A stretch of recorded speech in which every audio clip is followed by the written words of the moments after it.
Kruger in the northeastern part of one of the most beautiful and spectacular countries in the world, sunny South Africa. Now, there are some lions around here. I've heard them calling a little bit. We saw a female with 2 cubs a bit earlier. What I think's happened is they've been chased by elephants, so they've been split up and they're now trying to find each other. Now, they had a buffalo kill here and they seem to have abandoned it to the vultures. Here we go. We're arriving back at the kill site. No sign of a lion. So I think those elephants have really split them up. There's just vultures plenty all around, doing their job, making sure there's no rotting carrion left. But even the vultures are looking quite full, because a lot of them are just sitting next to the carcass, not even feeding. Yeah, that one's perched atop the retired buffalo. You can see all the flies buzzing around. Of course, inside a carcass as old as this, there's going to be lots of maggots, carrion beetles.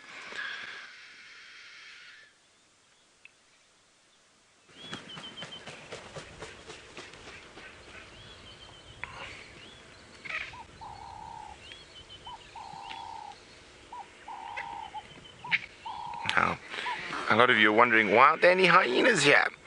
Well, our hyena clan seems to have moved a little bit further to the north, so we haven't been seeing as many hyenas, but that could always change. There's also, because coming out of the drought, there's some not so well buffalo. There's just so many carcasses everywhere that there's not that much competition for food amongst the predators and scavengers.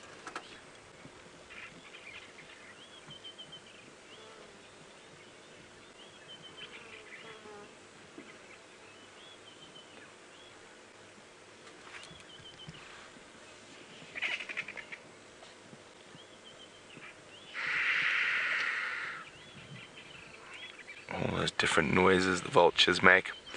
Now, if we've got any movie buffs out there, the velociraptors in the original Jurassic Park, their noises were different vultures' noises slowed down and sped up. So Tyrannosaurus Rex was an elephant and the vultures were velociraptors.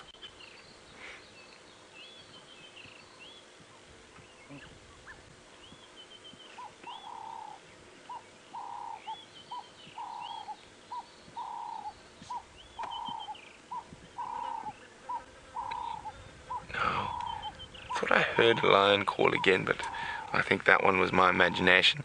And there's some vultures sunning themselves, doing a bit of preening, getting some of that decaying carcass off themselves. Now, they have incredible immune systems. They are immune to a lot of diseases that would wipe out other things, such as anthrax, for example.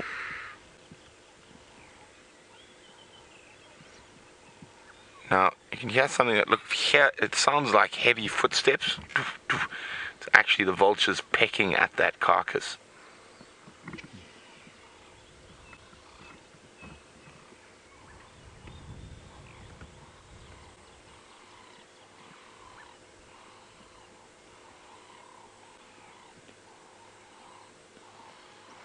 Oh, look at those flies. Oh, that was my piece of meat.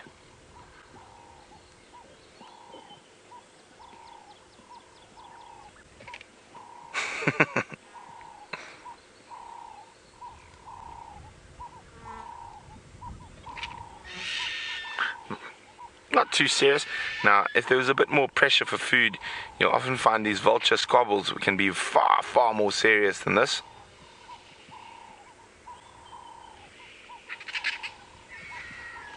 And they often will keep checking to make sure there's no lion rushing in to chase them off.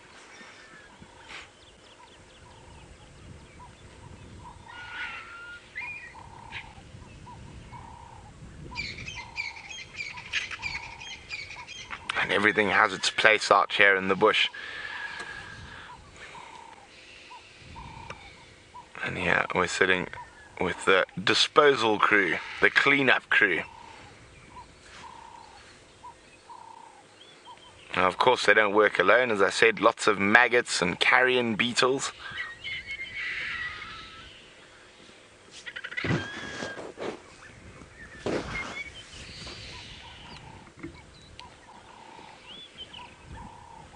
Now, Brevery would like to know, would vultures, the dead of their own kind? Possibly, it's unusual. But they might if there's an expired vulture on the ground somewhere. Oof, that was a bit more serious a fight there. Incoming! Da-dun, da-dun, da-dun. Da-dun, da-dun, da-dun. There's a bit of vulture bullying going on. I'm too full to eat, but I don't really want anyone else to, so I'm going to chase them. Oh, look at that vulture lying down on the ground behind. There we go, yes. Well, there's another one doing the same thing. So, sunning itself, opening it up its wings, resting. Looks quite comfortable, like he's sitting in an armchair.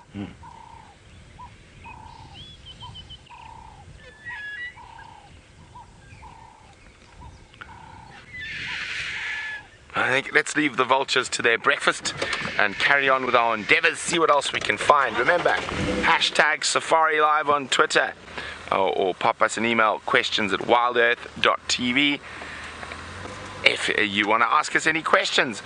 Now, Jamie's been looking for Queen Karula and the cubs, so let's go see how her endeavors have been faring.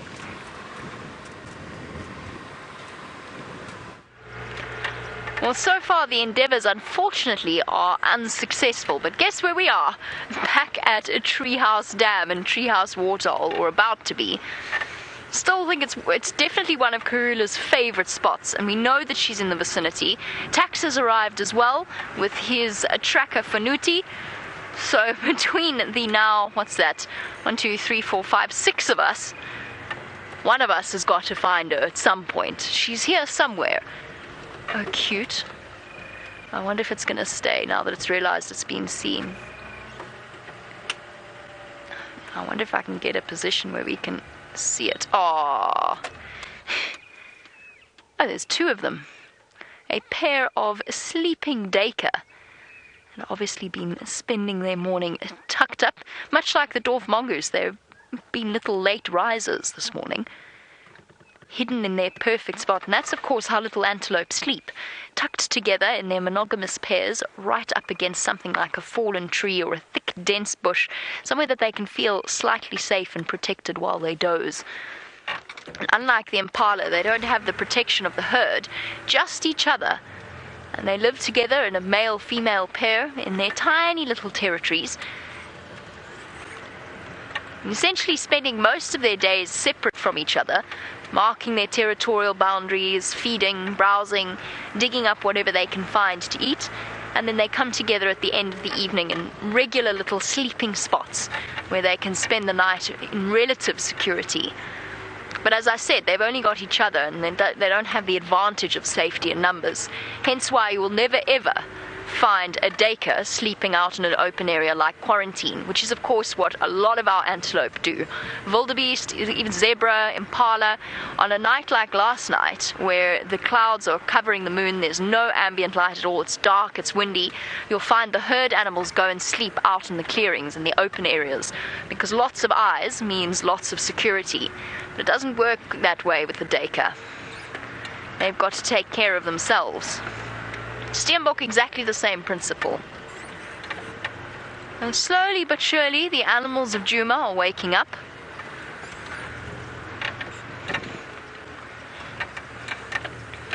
Right, I think this is... Now, I can't remember, I have checked this road already, but we're going to check it again. We're going to see what we have missed, because I know that she's here somewhere. It'll be worth it once we find her, promise. And find her we shall.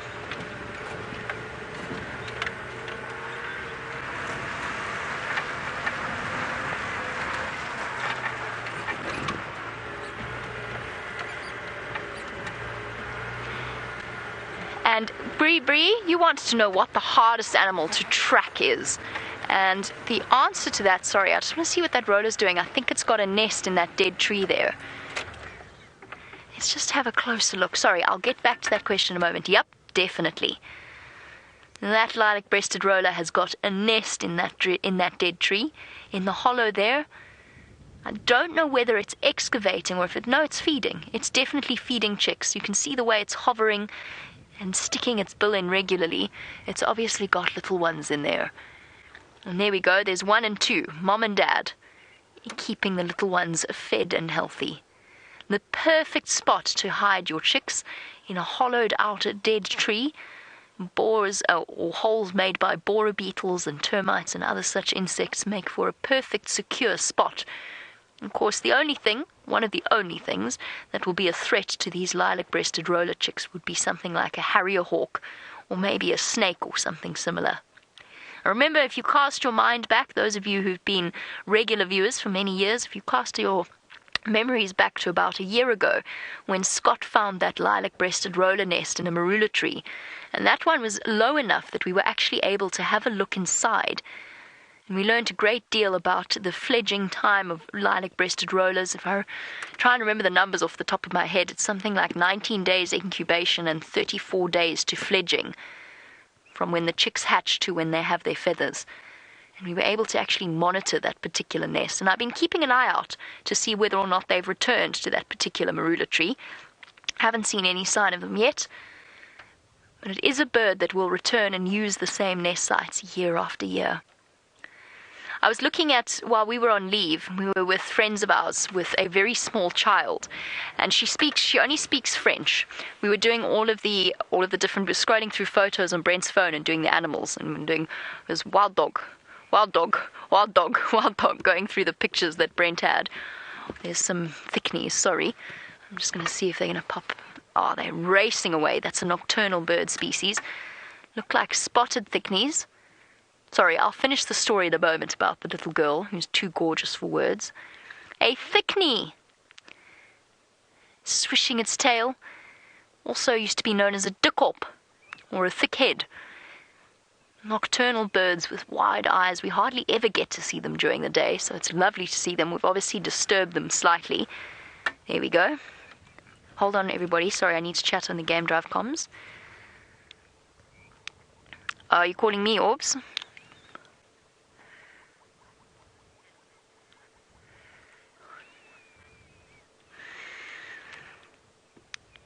Negative. I can't work out where they've gone from those mud wallows. They haven't crossed Philemon's cut line, and it doesn't look like they've come along Scavenger's track either.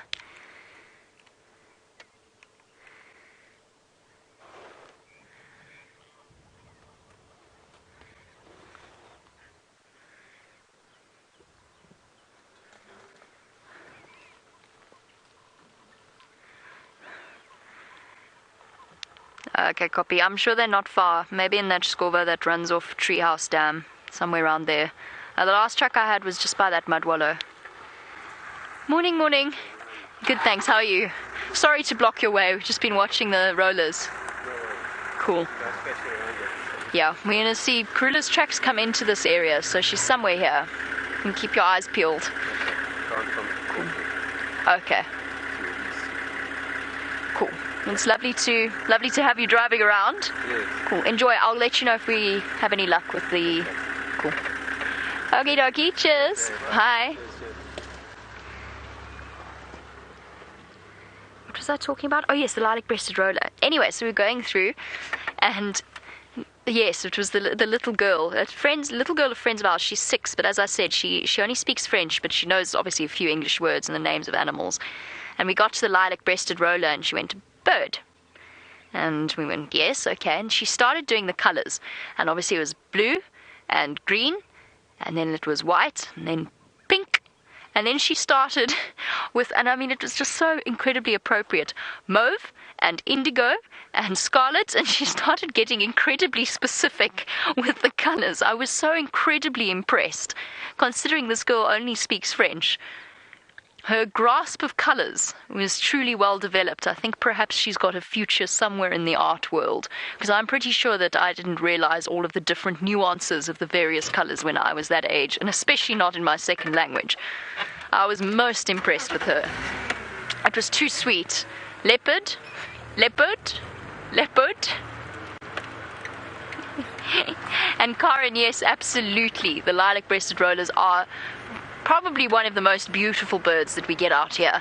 My favorite are the bright green cuckoos, the Deirdrix and the Klaas's cuckoo, but absolutely the lilac-breasted rollers are truly striking birds. And you can see why as a child, because there are lots, you know what Brent's photographs are like. He's got some amazing ones. But you can see why for a child, the lilac-breasted roller was the one that most attracted her attention. Cheetah? Cheetah? Cheetah? So cute. And it always astounds me the way that small children these days know exactly how to use a touchscreen and to swipe and which way to swipe and how to swipe in a direction and how to zoom in and how to zoom out. I was quite astounded at the grasp of technology. I've never failed to be surprised. And Elizabeth, you want to know whether or not lilac-breasted rollers are monogamous as well. Yes, they are. They are not necessarily life partners, though. So unlike the Wahlberg's eagles, for example, that will separate when they migrate and then come back together each and every year to breed, lilac-breasted rollers can form different pairs. But for the season, they're basically seasonal monogamists. For that breeding season, they will mate with each other and mate for life. And you'll find that actually around, I think the percentage is somewhere around 90% of all of the birds that we see out here, from the hornbills that I'm going to try and show you in a moment, from the hornbills to the raptors, to all sorts of birds, you'll find that they are monogamous in some way, whether it is seasonal or whether it is for life. I think it's about 90%. There's very few exceptions to it. The jacanas, of course, are one such exception, has this hornbill duct.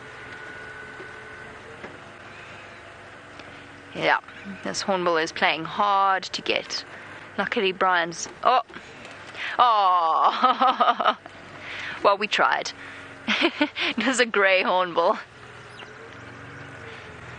I'm going to go trundle along, meet up with Aubrey and Taxon and discuss our plans from there. And while we do that, let's head back across to Brent for an update on his side.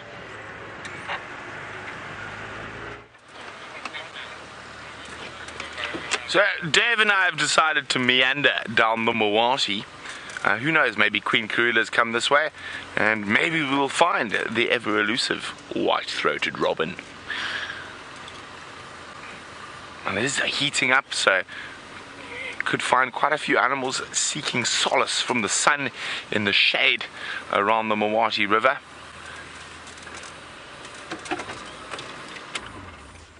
And of course, always lovely birds, but there's a very pretty little bird, the emerald spotted wood dove.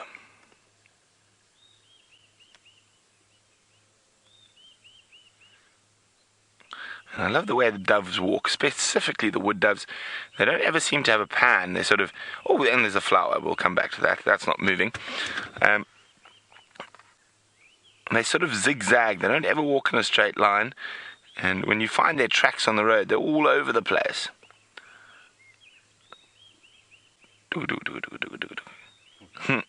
I love the way their head also constantly flicking away, looking for grass seeds, small insects. Mostly seed eaters.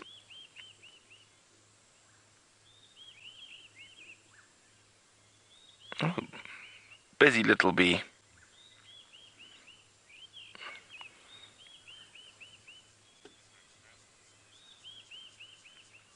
Let's go forward a little bit and let's see if we can get a bit of a closer look at that flower.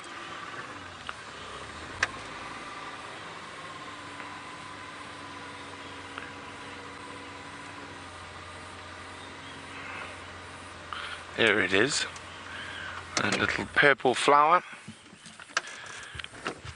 Yeah. Oh, Dave's found a different flower, but of the same family. It looks like one of the little ipomeas or morning glories.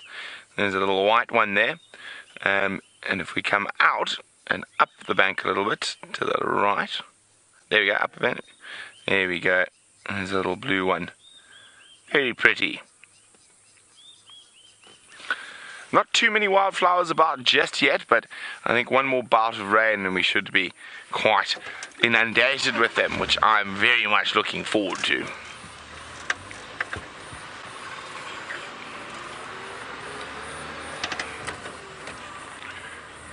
Sorry, just need to be on the Game Drive radio for a second.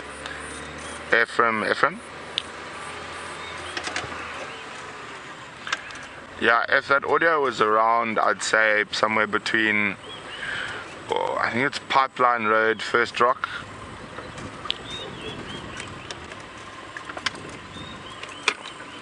Ephraim, about 40 minutes ago.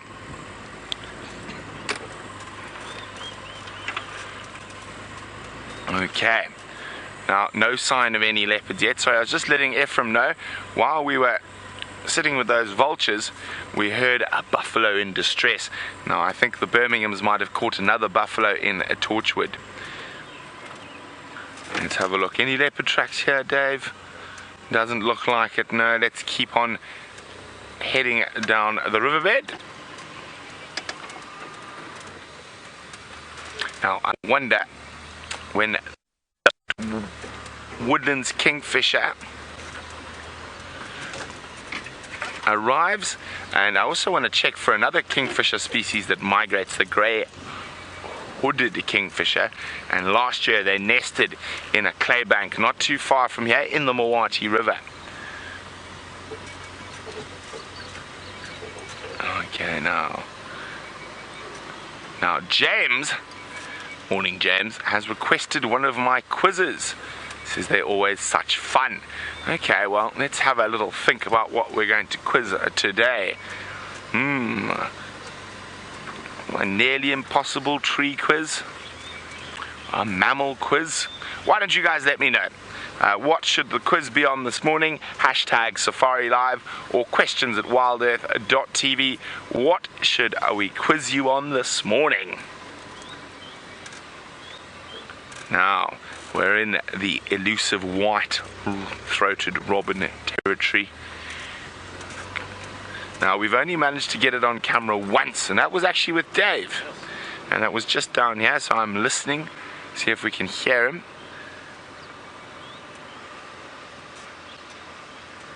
This is such a wonderful area for bird watching, this little section of the Mawati. Wonderful big jackalberries, big Timbuti trees.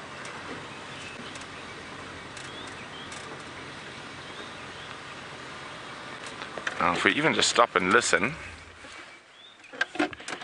we can hear some incredible stuff. We can hear bleating warbler. We hear that coffee tea or me, which is the orange-breasted bushshrike. Okay, Dave, are you ready to test your camera skills? Okay, so a little bit to the left, down, to the right slightly. Okay, zoom, slowly. Okay, a little bit further down, and zoom, a little bit to the right, up a bit, up. There we go, you see that yellow thing? Haha, a broad banded grass yellow. So you can actually see the broad black band through the yellow. So that's what that little yellow butterfly is called. I'm also very excited that butterfly season is starting again. Here we go. And the cameramen all shiver in fear when Brent starts looking for butterflies. There we go. A broad banded grass yellow. And while we continue our Mawati River cruise, let's go see what Jamie's up to.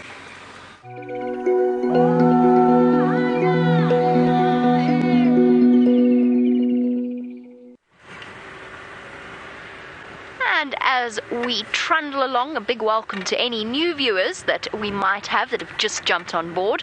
Just a reminder that what you are watching is live and is happening right here and right now in a place called Djuma Private Game Reserve. And I'm sorry, I have to listen to something in my ear quickly. I'm just chatting about the leopard that we've been searching for all morning. And she's here somewhere, we all know it, and we've got three of us rotating around the same area, desperately trying to look and see where the tracks have come out, or to see if perhaps we've missed something somewhere. But that is the joy, of course, of live safaris, is that nothing is predictable, nothing is set in stone.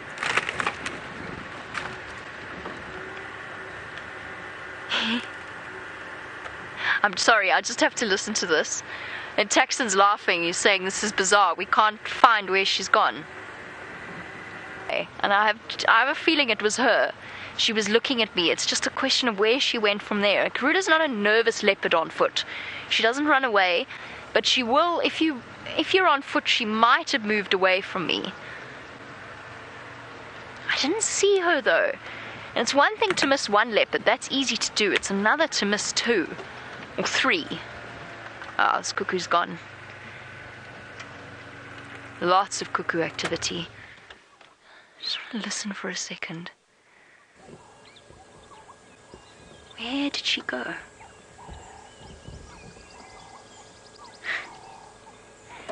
It's a mystery. We're all laughing at the fact that the soil's so hard that we can't actually figure out exactly which direction she went in. That's the biggest problem. I could get out and go walking in that direction, and I can get out and go walking in that direction. But I don't know which way she went. We don't know which way she went off the road. My suspicion is she's gone that way, but I don't really have any evidence to support that theory. Most frustrating.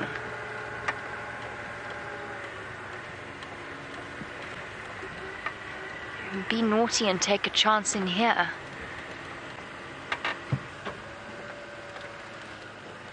Nothing in this side.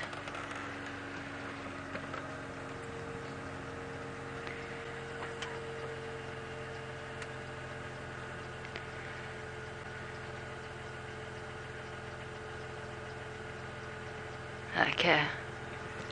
Nothing. Let's go and have a look at the quarry. Why not? We don't have any other leads. We'll go and have a look at where they've dug sand out to cover the roads. It's also one of Karula's favorite spots. Perhaps she's popped out there. Because I'm starting to feel a little bit like I'm going crazy, driving the same roads round and round and round and round. I can see where Tax has been walking.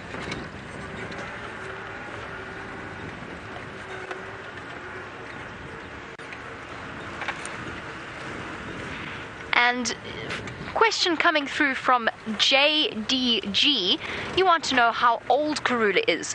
Now, Karula is 12 and a half. She was born somewhere around April.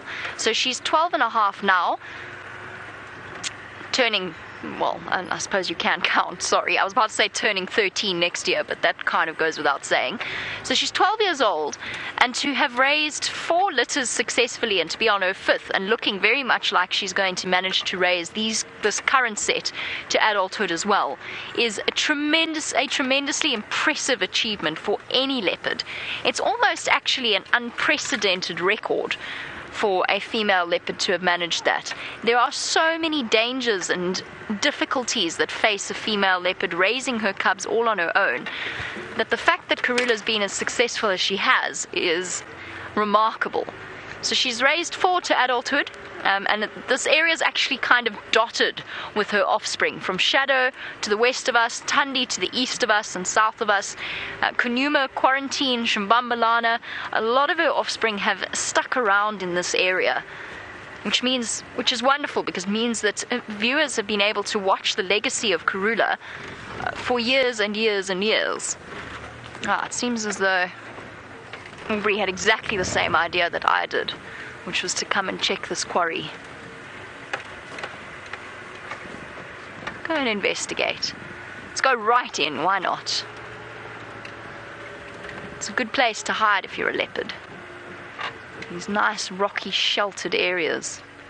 No sign of her though, and seeing a track here is next to impossible. Let me just show you for a second. Let me show you why it's impossible. Now I weigh probably, roughly the same amount as Karula. Maybe a little bit less, maybe a little bit more, but somewhere around the same amount. Even if I were an elephant walking along here, watch where I walk. There's not a track. There's not a sign that I've moved through this area. Now, a leopard walks with a far lighter step than I do. They've got 4 feet. And yes, maybe their weight is slightly more concentrated on a slightly smaller surface area. But if I'm walking and I'm not leaving a single sign, and I've walked along here, tracking in these sorts of spots it's next to impossible. That being said, for me, with my eyes, and I think for most of us, but for those people that have devoted years and years and their 10,000 hours or however long they have at tracking leopards, for them, they are actually able to see leopard tracks. I don't know how they do it. You've seen it with Herbie before, his incredible ability to see tracks in places that to me it doesn't look like anything. It doesn't even look like an indent in the soil. And yet somehow their eyes manage to pick up on it.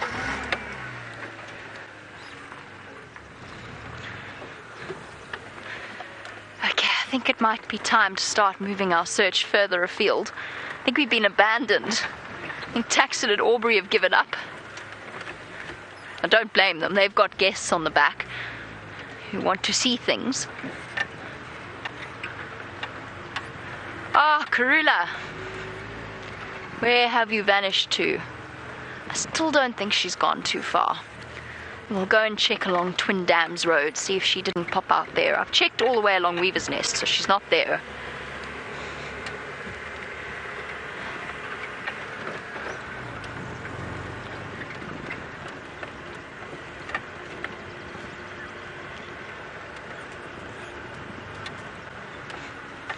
We were talking, actually we had a question earlier about the hardest animal to track. What is the hardest animal to track down?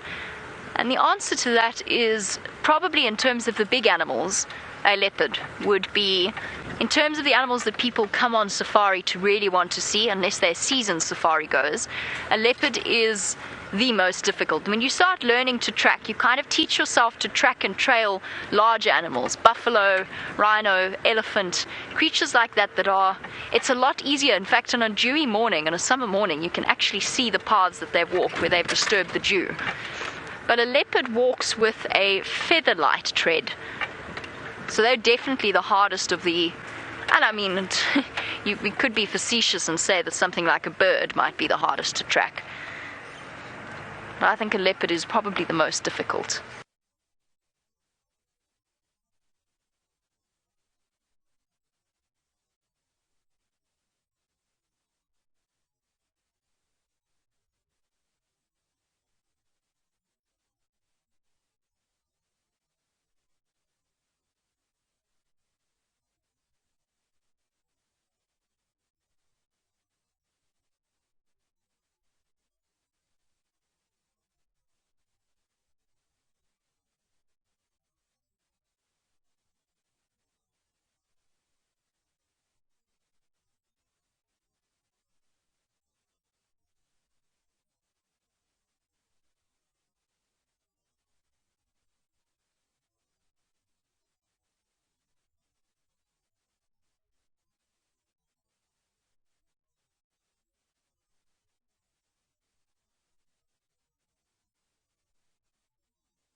Their diggings tend to be a lot smaller, but perhaps something excavating above an aardvark would be after.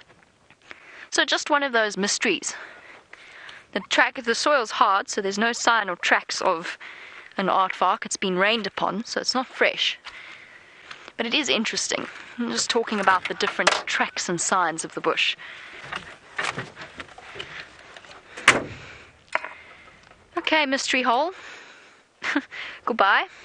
I'm going to leave the mystery hole for now. I don't know. Probably aardvark. I just can't work out why.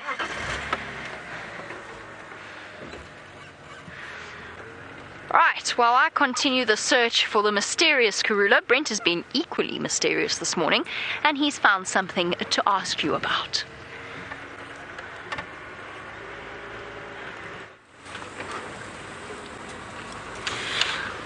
Well, welcome back. So, the quiz for this morning is going to be a mammal quiz, and Aaron in New Zealand was asking for that. Now, mammals. Dave, choose a random mammal. Elephant. Elephant. Okay, so there we go. It'll be a quiz on elephants. Okay. Haha.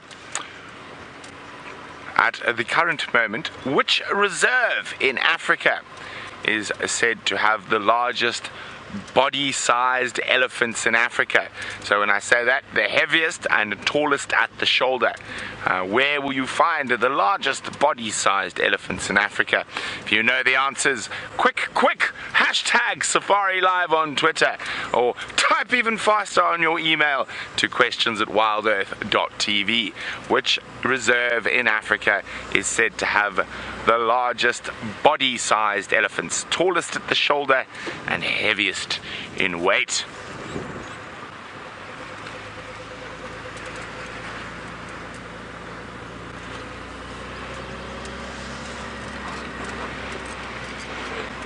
Now, I'm going to meander towards the west a little bit and go have a look around Zoe's area. No one's been there yet this morning. See if we get any luck up there.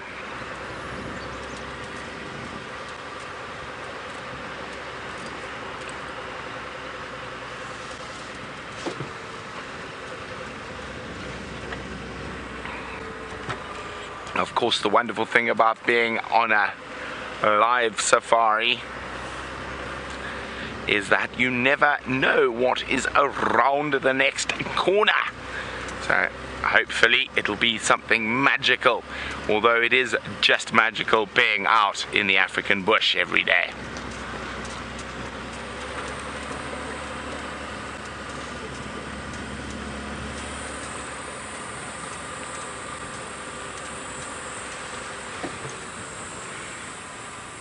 I always like to peer down into these little dry riverbeds. You never know what might be lurking in the shadows.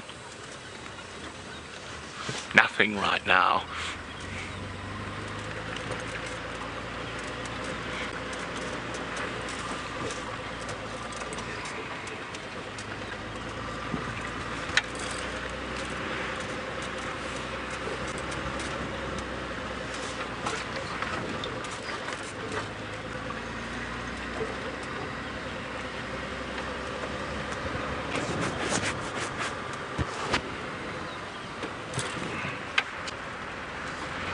Now, Jason Curtis has asked for elephant tracks.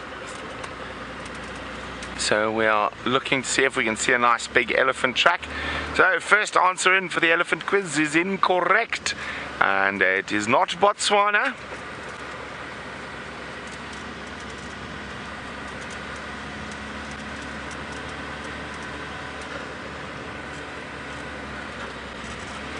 Okay, no. I thought I saw a track, it was not. Oh.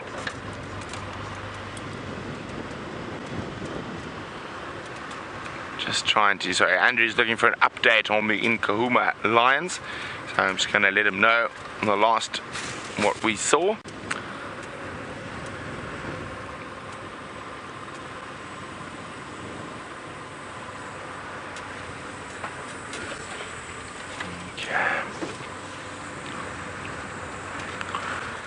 And who knows, maybe we might be lucky enough to bump in to some elephants and we can see them making the tracks.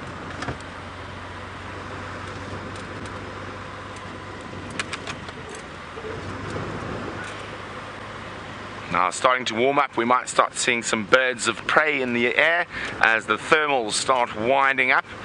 I think those vultures have probably finished that buffalo that we were with earlier this morning.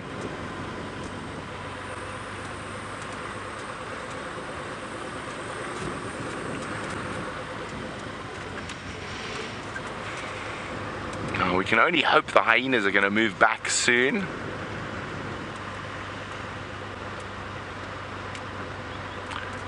Now, next one in for the largest body-sized elephant, and it's at Addo Elephant Park. It is not Addo. Now, the Addo elephants are actually reintroductions from Kruger, strangely enough. So, not Addo Elephant Park, which is in the Eastern Cape of South Africa.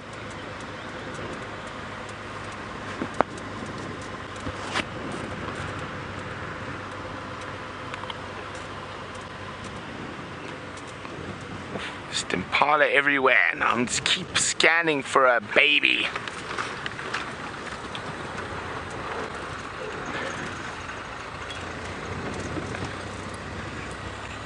Well done to Curious One, Michael and Mary, who has got the elephant quiz correct.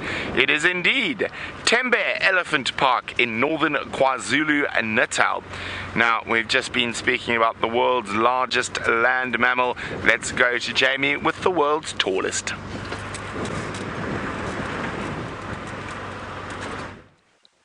The tallest land mammal, and whilst we've been looking for one spotted creature, we have in fact found another.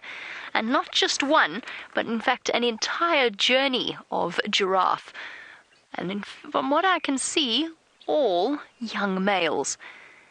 One large one off on the left, and then one tiny little one. Jeepers, that little male is so young. The one standing on the left, he is so tiny. He must only just have left the safety of mom. Hey, little one. Yes, I'm talking about you. Look at this. You can actually see, as young as he is, just how tufted the ossicones are on the top of his head. It's definitely a male. Oh, Brian, he's winking at you. Oh, I think he likes you. It's either you or me, and I'm pretty sure he's looking at you. I know that it's a male. He's got thick, solid ossicones on the top of his head, so they're definitely not thin enough for it to be a female. But he's still really very tiny, and in fact, he's actually even still at the stage where he's slightly disproportionate. His neck is, in comparison to an adult giraffe, is very, very short, which might sound like a silly thing to say because, of course, he's smaller, but it's actually proportionate to his body size. So he's only just left the safety of mom and joined up with this bachelor group. And that's actually the joy of giraffe. Lots of alliteration here. The joy of a journey of giraffe is that you actually get to see some really interesting interaction. They're not territorial, they're not really herd animals per se. They happen to come and go and meet up as they please. And when you do get a bachelor group of young males like this group, you often see some really interesting interaction and displays of dominance, which is something we were fortunate enough to see just before I went on leave. Saw quite a few of them. Here comes another one. Also another very, very young male. There we go. Dominance display. Already standing really very close to the younger male, moving right up against him. And what giraffe will do, lots of ruminants do it. It's what's known as mock mounting, where they move up and they mount as if to go and mate with the male, but it's not. It's a display of dominance. Yes, I'm sorry, I'm talking about you. Little one moving closer to the safety of the much larger adult. And he's clearly will be the dominant bull in this collection. He stands a good 3 feet, good meter above the heads of the other giraffe. And there's almost a mentorship type relationship. They're learning a little bit by watching the behavior of this adult male. And he's still young. Quite light in color, and yes, you've got to be careful of that, but you'll see that most of the older giraffe bulls in this area have a tendency to go dark brown, sometimes almost black. He's still pale in color and completely flawless. A truly beautiful collection of them. Little ones stopping to ruminate. I love watching giraffe ruminate. You watch the bolus come back up, and then they chew it, and then they swallow, and rinse, repeat. It's fascinating to watch. And just imagine how powerful those muscles are for that reverse peristalsis to get a ball of cud all the way up from the stomach, right the way up against gravity into the mouth of the giraffe. Look, we've got some synchronized ruminating.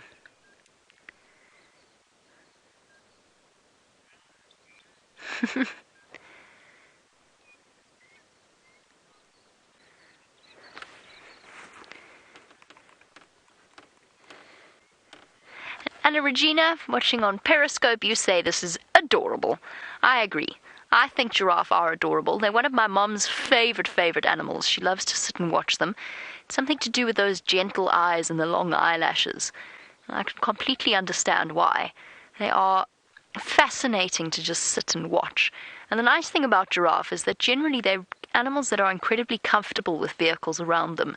So you can sit for extended periods of time, and the longer you look at them, the weirder they start to look. And I maintain that. I think giraffe are actually truly weird looking.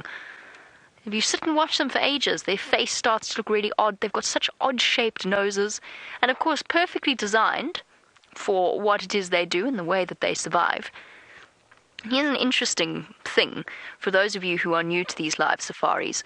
We were always taught at school that a giraffe has a long neck so that it can eat food that other animals can't reach, which, as it turns out, is being dismissed by most evolutionary biologists. Oh, we're off. A journey of giraffe. They're all following that older male. He's looking after them. Evolutionary biologists actually think that giraffe have long necks as pretty much for the same reason that some antelope have very large horns. It's part of a reproductive strategy so that the males can fight each other, and that's how male giraffe do fight, by swinging their necks and hitting each other on the sides. And biologists think that that's actually why a giraffe evolved to have such a long neck, because the male giraffe with the longer neck got the girl. And they actually have suggested that that's the same reason why some of the dinosaurs, like Diplodocus and Brachiosaurus and so on, one of the reasons why they would have had such long necks as well, especially Diplodocus, less so Brachiosaurus, because Diplodocus was long, Brachiosaurus was tall. And off they go. And Donald Martin, you were wondering if when giraffe fight, and I'm not sure whether you've ever seen any footage of giraffe fighting. I know we've seen it once or twice in quite a half-hearted way on these live safaris. You're wondering if they ever kill each other. Yes, but very occasionally. It does happen if it's a really, truly serious fight.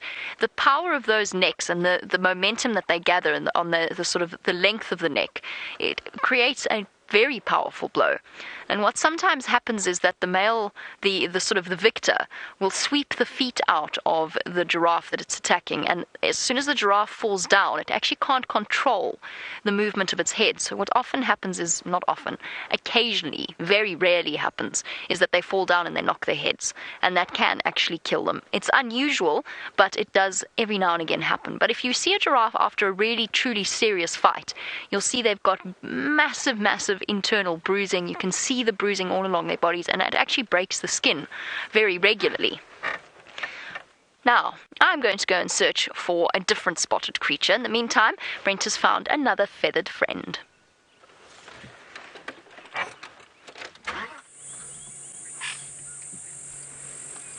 It's a very upset feathered friend, and I'm wondering if there isn't a snake here. He's been alarm calling incessantly. Of course, now he keeps quiet. There might have been a snake that just snuck through there and crested Franklin, was alarm calling. So we've made our way all the way to Zoe's Road, where no one's checked just yet this morning. So hopefully we'll find some sign of something fantastic.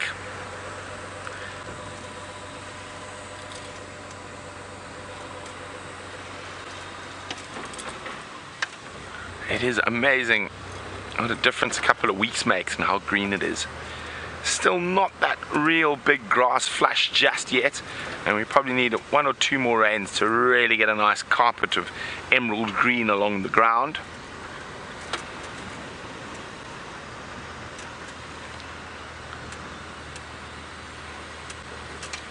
But it is heating up, I guess. What do you think, Dave? 32, 33 already. and it's not even 8 a.m. in the morning. So I think today is going to definitely be a scorcher. Might have to make use of the swimming pool once or twice.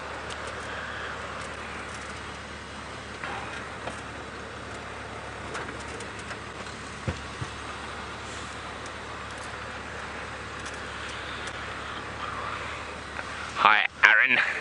Now, Aaron said it's probably been asked before. What does Djuma mean? Now, there's a bit of debate about that. Originally, it was thought to mean the lions roar, but it's not. It's actually a contact call of the lions. That they're talking, and that's, as far as I know, that's what Djuma means. So that little contact call between lions. Now, no tracks this side yet.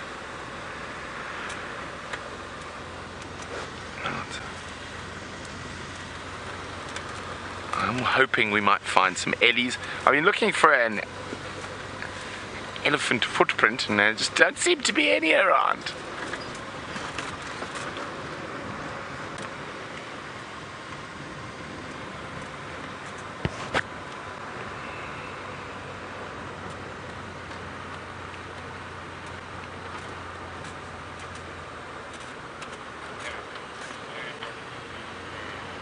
There we go, we're coming to one of my favourite vistas on Djuma shortly, on the junction of Zoe's and Rebecca's Road, and you get to look down towards the east, and you never know what we might spot from the high ground.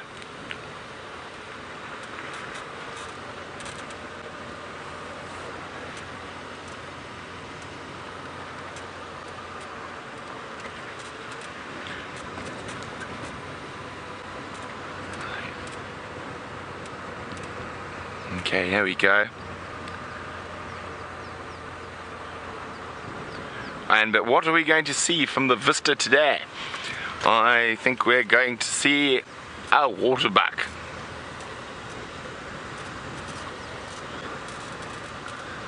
There's one male waterbuck. Let me just get into a spot where we can see him clearly.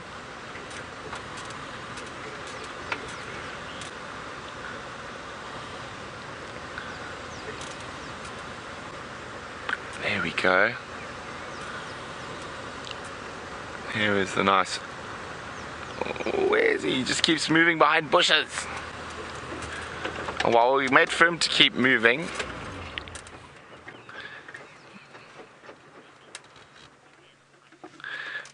We've got a little crowned lapwing.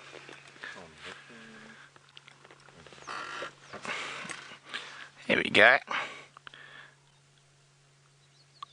A bird of the short grasses. They don't like long grass. You're never going to find a lapwing on long grass. Always find them on short grass, and great lovers of airstrips as well.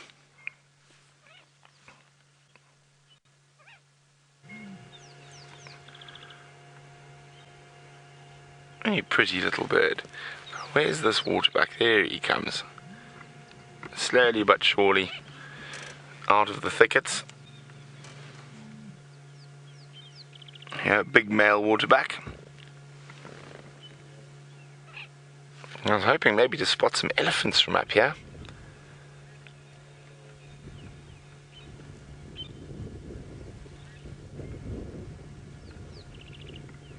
You can hear how the birds are slowly stopping to call so much as it gets really, really hot. And I can hear some birds making lots of noise, which I'm going to go look for right now. And they are very, very cool little birds, and when they're making noise like that, they tend to stand up quite prominently. Well, while we look for birds of a feather, it seems like Jamie's got a feather of her own.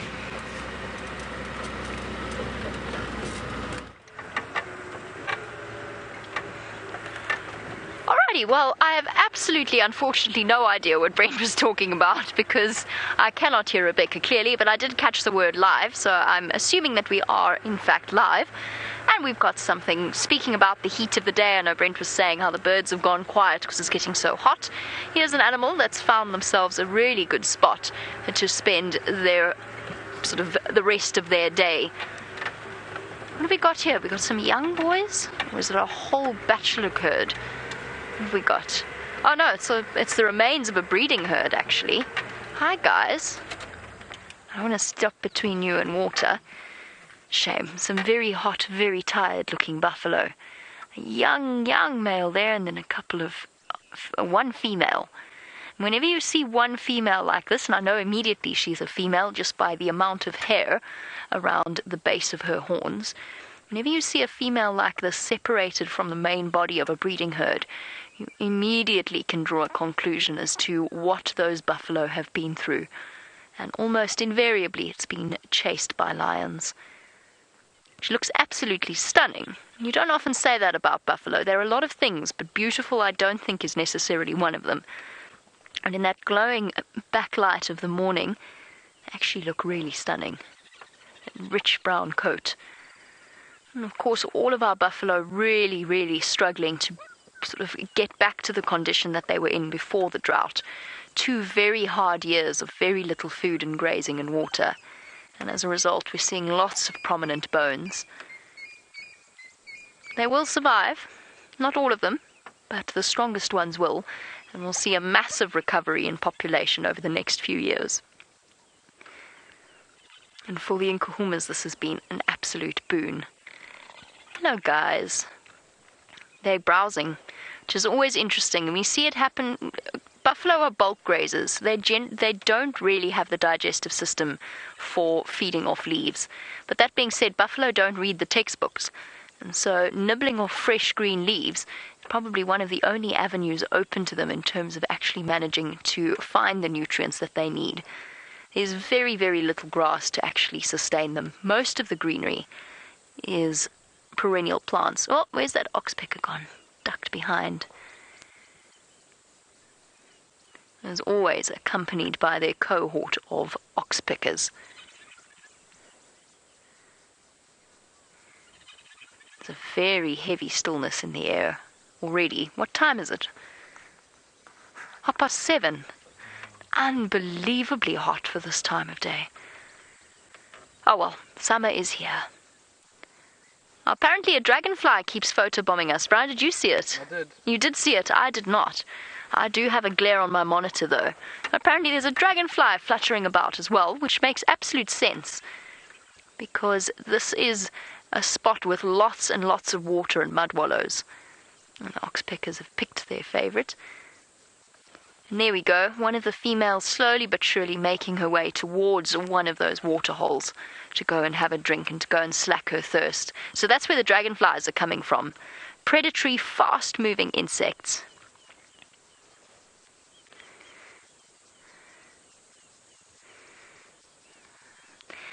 Now, Rob, you're wondering about an interesting point, which I think has actually happened relatively recently. You want to know if a buffalo were to die in the water, or in one of the water holes, and if it hadn't been killed by a predator, wasn't being eaten by a predator, would we remove it in order to prevent it from contaminating the water holes? And the answer is yes. We do, just in terms of the fact that a lot of these animals, the water holes are their only source of water. There are a few puddles around at the moment. If a buffalo were to go and die in this mud wallow, then it would probably be left. And the contamination of the water would just be inevitable. But that mud wallows are going to dry. Those mud wallows are going to dry up very soon, unless we have more rain. But I know that a buffalo was dragged out of Buffelshoek Dam, or out of being right next to Buffelshoek Dam. There was a dead buffalo in Red Dam. If you cast your mind back a couple of months with lots and lots of vultures and the hyenas sitting on it in the middle of the dam, once the hyenas moved off, then that carcass was also dragged out of the water to stop it from contaminating the only water sources that we have. And that is a product of the fact that these water holes are all man-made, hence that level of interference with them. That's why they pull the buffalo carcasses out. And the same goes for giraffe, elephants, anything like that. And as our buffaloes slowly but surely make their way off in the direction of some fresh water, Brent once again has... I forgot about the feather in my hat. We'll talk about that later. Let's go and have a look at which bird Brent has found.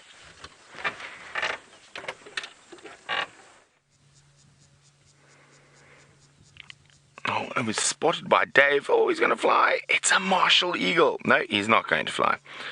But we can hear the squirrels chittering away. And of course, the martial eagle means death from above for a lot of small creatures.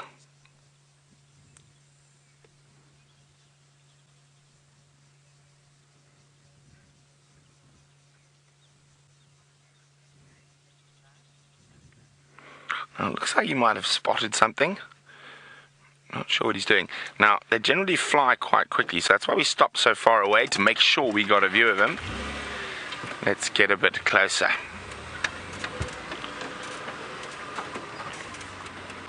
Hopefully he doesn't take off.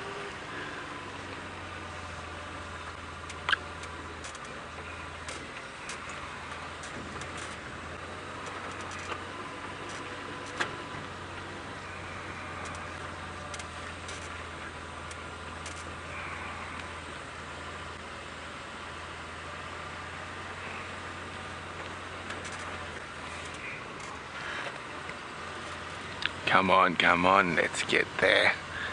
Slowly. I think we're trying to get you the nice view of his beautiful chest. Very diagnostic. I think we'll get another safety shot from here, just in case. You can hear all the squirrels alarming. Now, it's the biggest eagle we get here. And the wingspan of around 2 meters. Now, one of their favorite foods in the next month or so is going to be impala lambs. So this eagle's big enough to grab a baby impala and fly off with it. You can see in silhouette there one of those massive talons. This one seems to be being quite nice to us. So let's try and get a little bit closer again. Very slowly.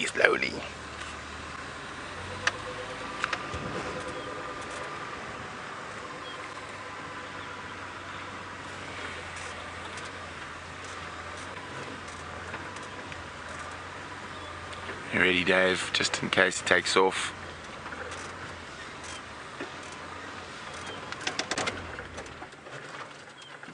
Wow. Normally they take off long before this. You can see those incredible yellow eyes.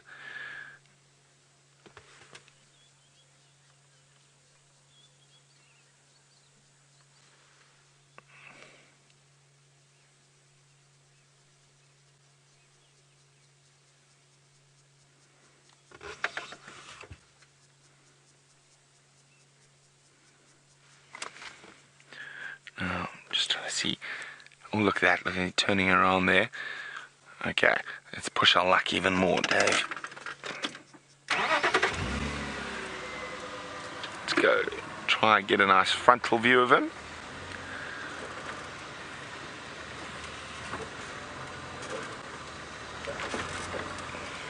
Get past that stick. Here we go. I think that's our best view. You can see the white dappled chest. Look at that, the spots there. So it's an adult martial. You can see those massive feet now. Look at that.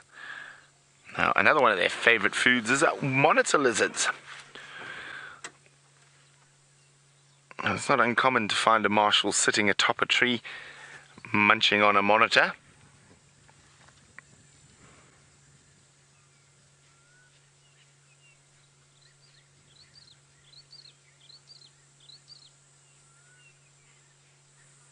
Constantly on the lookout for dinner, breakfast and lunch. Of course, like most of our eagle species, they are diurnal, so you don't find them flying about at night. Oh, look at the sun catching the eye there. Oh, Jamie says, this is an awesome eagle. Indeed it is. And I said, we don't see them that often. it's quite nice to actually get this close. Normally they take off long before here. But they even will eat small tortoises, and the reason I say tortoise, we'll go catch up with the tortoise. No, there was a tortoise crossing the road behind us, but it looked a bit big for this particular eagle. Here we go, wait for that. He's going to turn and wait till the light catches those magnificent eyes. You just see the focus of a predator in those eyes. Come on, turn a little bit, catch the sunlight.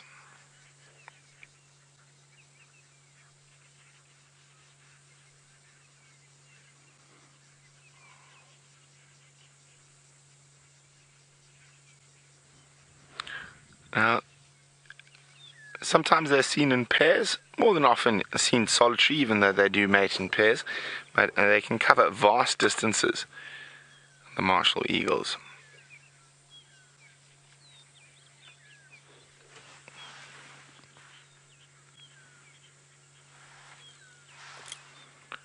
Magnificent creature. Well, I'm worried we're going to lose that tortoise, so hopefully the eagle stays there. Let's go see the tortoise, who's highly mobile. So Charles is wondering how big are those talons. They can get up to about 5 or 6 centimeters in length, so absolutely massive. Okay, where is that tortoise now?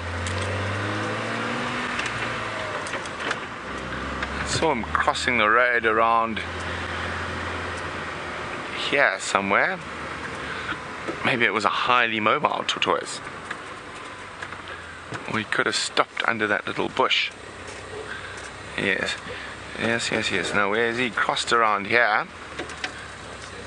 You got him. Ah, there you go. It's a highly mobile leopard tortoise. He got much further than I thought he was going to get. And that nice armor plating, protecting him from the martial eagles.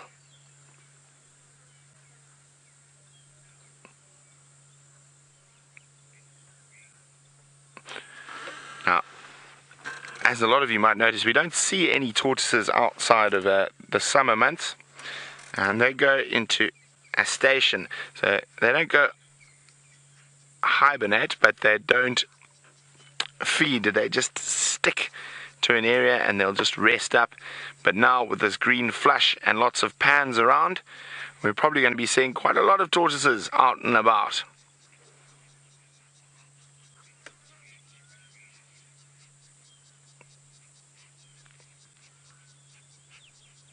Yeah, engage 4x4, get over the branch.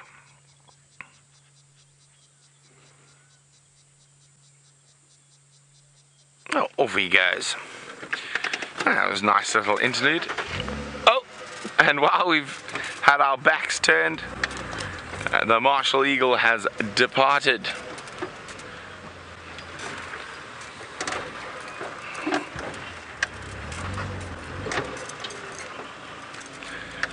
We're going to continue back on to Impala Road, check towards Sandy Patch. I'm hoping for some elephants still.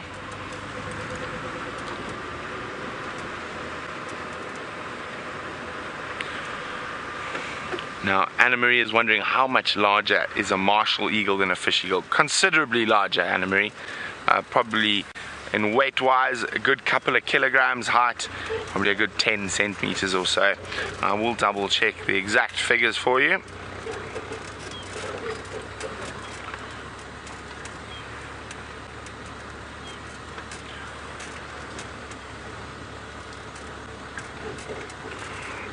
So there we go. Fish eagle is, exact figures, weighs, it gets to about 68 centimeters in height and weighs about 2.5 kilograms. And we'll have a look at the comparison now.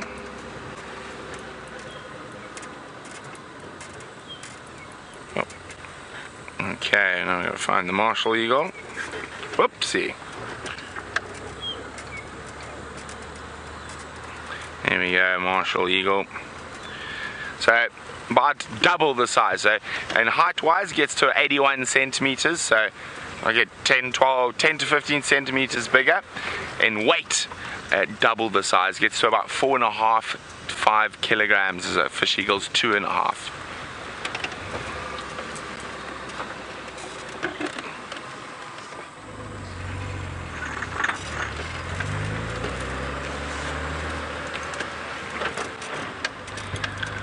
Okay, now I wonder what Wonders Impala Road is going to lead us towards.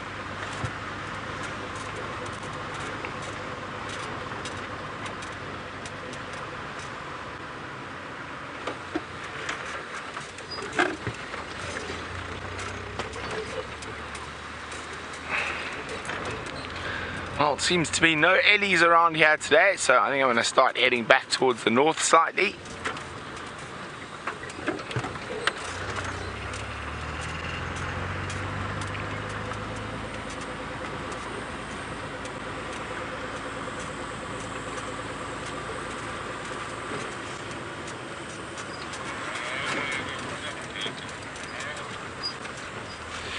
I was hoping even if there weren't any Ellies around, there might be some zebra, general game.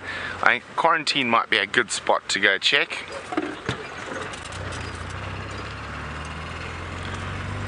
Let's do that. And oh, it is heating up quickly.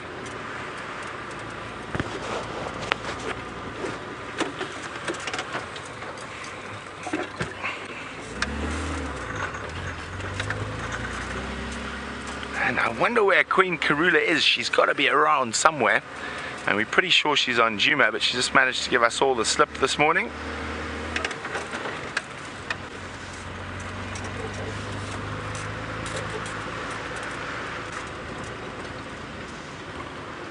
Not even a zebra or a wildebeest out here on the open area. Remember, hashtag Safari Live or questions@wildearth.tv if you would like to send us a question. This is indeed a live African safari, and we are in sunny South Africa, very sunny South Africa today. Probably, I think, by the sunset safari, the mercury might tip at over 100 degrees Fahrenheit.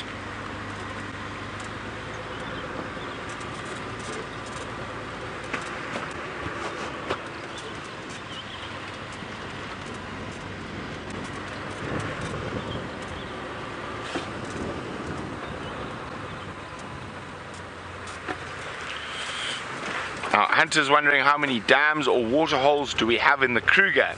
Well, wow, I would not be able to answer that, Hunter, but on Djuma, Twin Dams, Treehouse, we got 4. Now, of course, those are man-made dams. There's lots of natural water holes as well. Chelepan, Gwaripan, there's various other little mud wallows and pans all over the place, but man-made structures 4. 5, including Gallagher.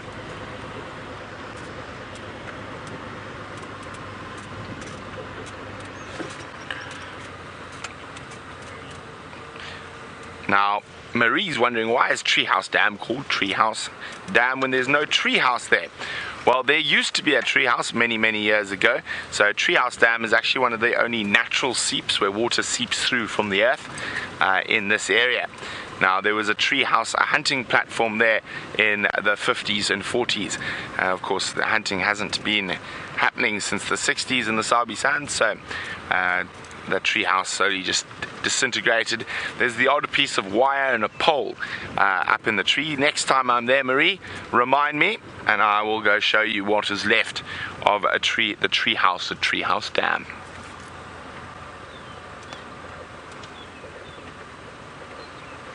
Here we go, some impala and inyala.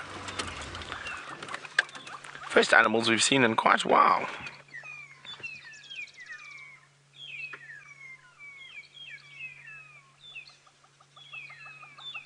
Oh, look at that, there's a red-billed oxpecker. Oh, it was quickly booted off by the... Oh, back again. The Nyala is not having any of it. Here's the little one behind. I love the little white chevrons on their nose. Very pretty antelope. Oh, and oxpeckers. Not very popular oxpeckers this morning. They've flown off. We're going to do the same. We're going to keep heading towards Quarantine. There seems to be a magpie strike conference going on. Much talking. There we go. There they are. There we go. They're all making lots of noise. Oh, off they go. Now, they live in little flocks. One left. And they will actually defend their territory against other flocks of magpie shrikes, quite often very violently. But it seems like the morning magpie shrike conference is over. So, let's go back to Jamie and see what she's been up to.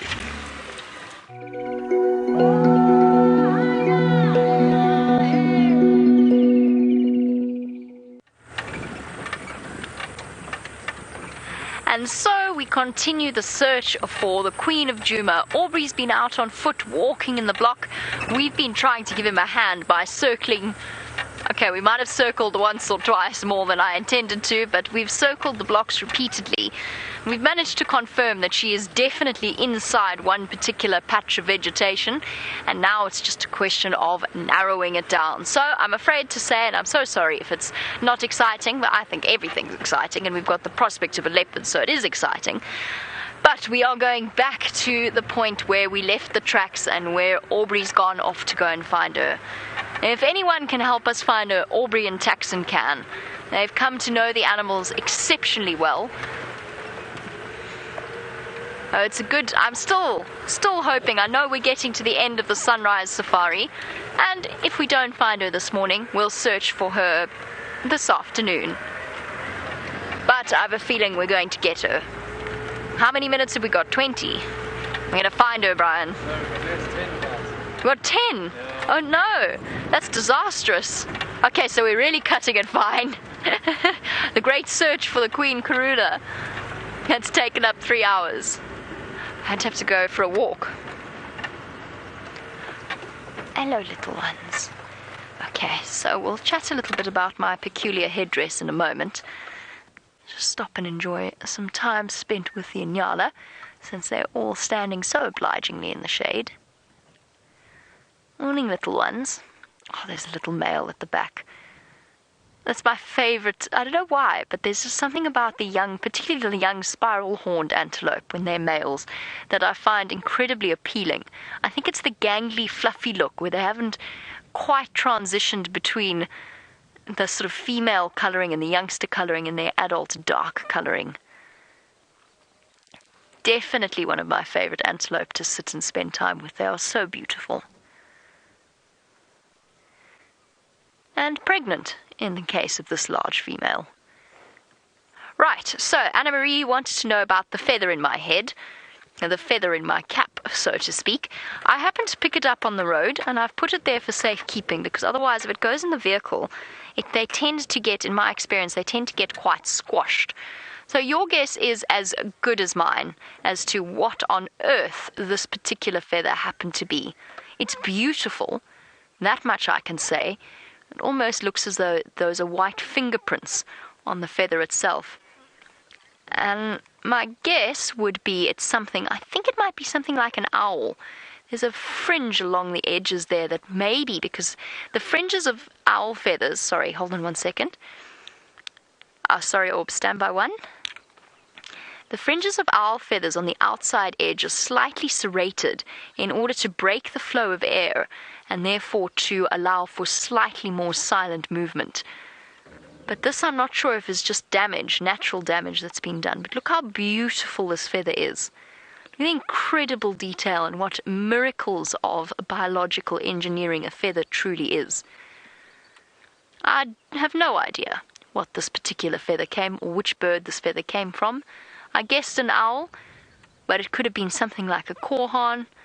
It's not something like a frank. It's quite a long flight feather, so it's quite a large bird. I'm going to take it back to the tent for James, And of course there will be discussions about which particular bird it comes from. But I feel like it suits that hatch. It's a perfect spot for it. And it's far less likely to get squashed and wrecked. Don't you think that's a perfect spot, Brian? It is. Fits nicely. Right, sorry, I was trying to get a hold of Aubrey earlier and he's just called through to me. Orb, sorry, I was just wondering where your last tracks were.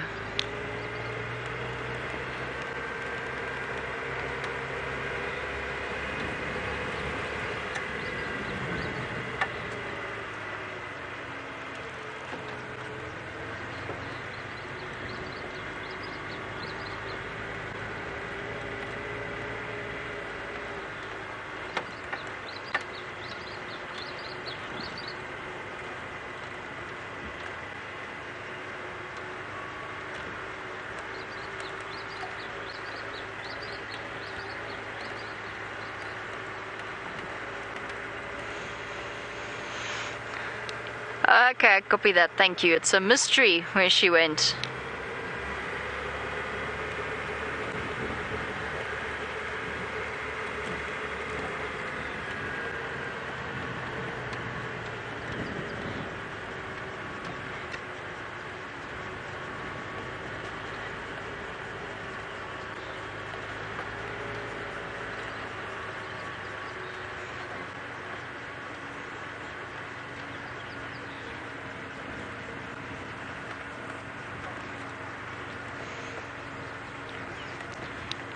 Copy. Thanks, Orbs.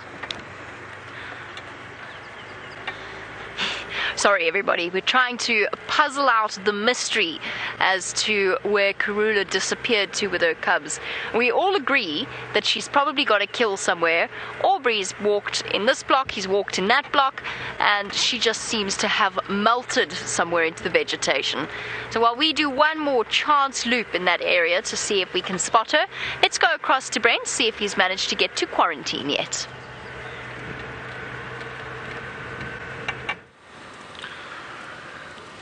We've made it to quarantine, but alas, there's not even an impala so far.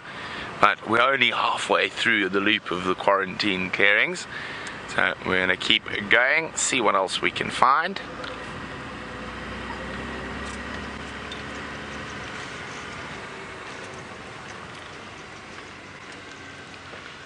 Okay, so as you can see, quite empty at the moment. Now, it could be the heat that the animals have moved off to other areas to feed. I might take a little gander down towards the dam camp, see if there's anything just behind there that we haven't been able to see from where we've been checking so far.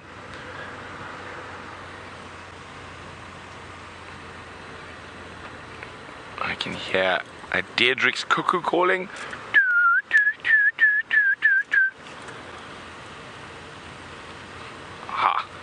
Alas, quarantine is mammal free, but it's definitely not avian free. And in this wonderful light, let's have a quick look at the iridescent shining of a glossy starling. Look at that sheen, that magnificent colour. Now, as a male starling, the shinier you are, the more girls you get. So it is to do with condition. So when a starling is in absolutely splendid colour like this one, it means very good condition. And when they start to lose condition, they get a little bit drab, not quite as shiny as that. Right, there we go, glossy starlings. But apart from the glossy starling, there seems to be very little else. Who knows? You never know. That's the joy of a live safari. And it is so great to be back at Djuma and back with Safari Live. And I'm very excited for the next couple of months of drives. I think we're going to have a fantastic summer season. Right, for the last little bit of drive, Dangerous Dave and I are going to bid you adieu and send you back to Jamie for hopefully a little bit of Karula luck.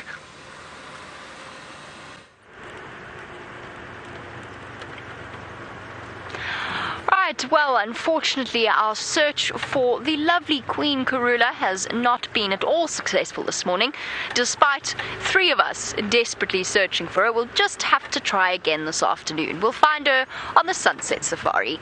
She can't be that far away because we haven't found any tracks crossing the road, so she cannot have gone that far. He must be somewhere in this general vicinity.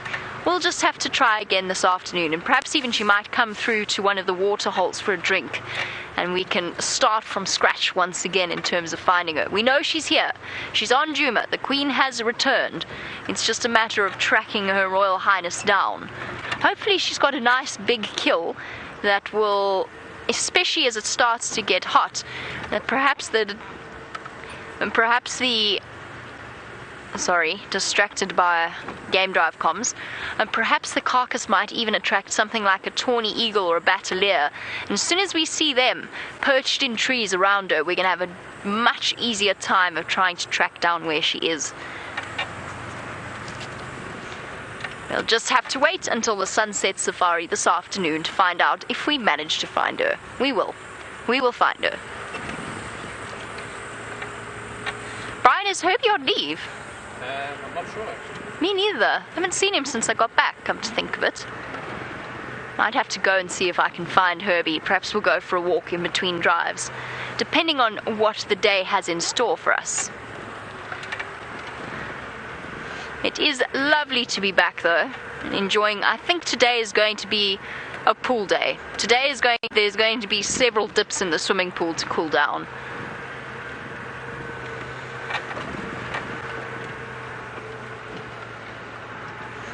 Okay. Well, we know where she didn't go.